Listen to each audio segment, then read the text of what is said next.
Hi, this is Nana Maggie, and I have a special book for you today. It's called Alexander and the Terrible, Horrible, No Good, Very Bad Day.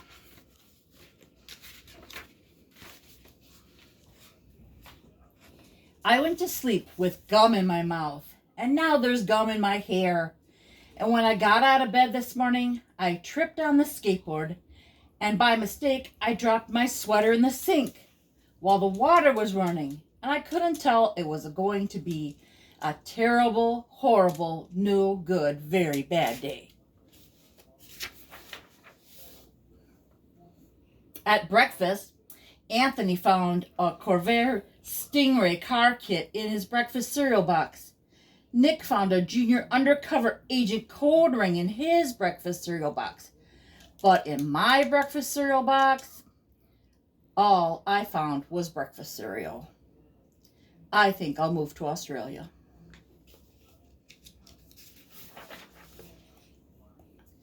In the carpool, Mrs. Gibson let Becky have a seat by the window. Audrey and Elliot got seats by the window too. I said I was being scrunched. I said I was being smushed. I said if I don't get a seat by the window, I'm going to be carsick. No one even answered. I could tell it was going to be a terrible, horrible, no good day.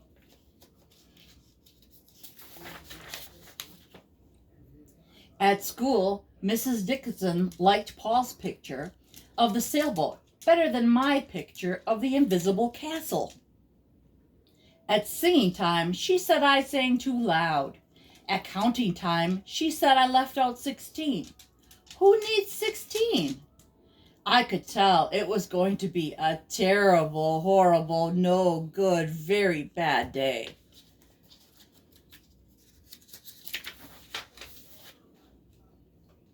I could tell because Paul said I wasn't his best friend anymore. He said Philip Parker was his best friend, and Albert Moyo was his next best friend, and I was only his third best friend. I hope you sit on a tack, I said to Paul, and I hope the next time you get a double-decker strawberry ice cream cone, the ice cream part falls off the cone and part of it lands in Australia.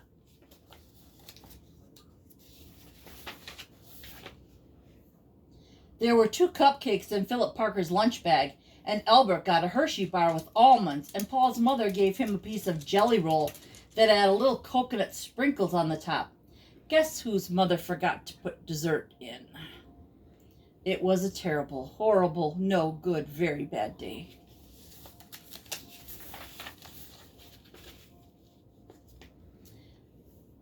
That's what it was, because after school, my mom took us to the dentist, and Dr. Fields found a cavity just in me.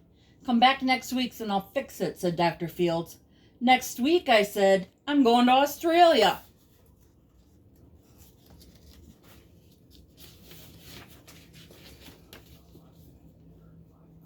While I was punching Nick for saying cryberry baby, my mom came back with the car and scolded me for being muddy and fighting.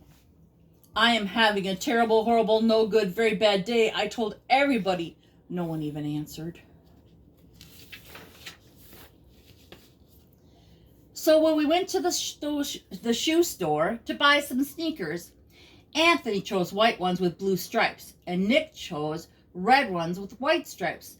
I chose blue ones with red stripes, but then the shoe man said, we're all sold out. They made me buy plain old white ones, but they can't make me wear them. When we picked up my dad at his office, he said I couldn't play with his copy machine, but I forgot. He also said to watch out for the books on his desk, and I was careful as I could be except for my elbow. He also said don't fool around with his phone, but I think I called Australia. My dad said, please don't pick him up anymore. It was a terrible, horrible, no good, very bad day.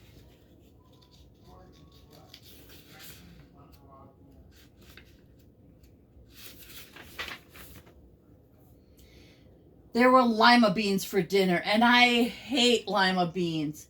There was kissing on TV, and I hate kissing.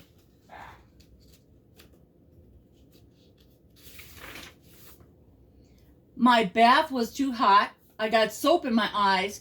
My marble went down the drain, and I had to wear my railroad train pajamas. I hate my railroad train pajamas. When I went to bed, Nick took back the pillow he said I could keep, and the Mickey Mouse nightlight burned out, and I bit my tongue. The cat wants to sleep with Anthony, not with me. It has been a terrible, horrible, no good, very bad day. My mom says some days are like that. Even in Australia. The end.